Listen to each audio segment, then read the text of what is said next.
আপনাকে কি করে ভালো না বাসি ইয়া রাসূলুল্লাহ। যখন আপনি আমাকে ভালোবেসেছেন সেই 1400 বছর আগে, যখন আপনি আমাকে মিস করতেন, আশা করতেন যেন আমার সাথে দেখা করতে পারেন, অথচ তখনও আমি জন্মই হইনি।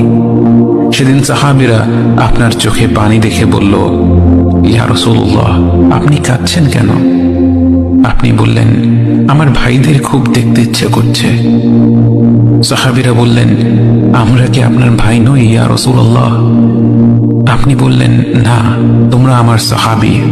আমার ভাই হলো তারা যারা আমার পরে আসবে এবং আমাকে কখনো না দেখেও তারা আমাকে বিশ্বাস করবে। মৃত্যু শয্যায় শুয়ে আপনার অন্তরে এই চিন্তা ছিল যে আমাদের পরিণতি কি হবে।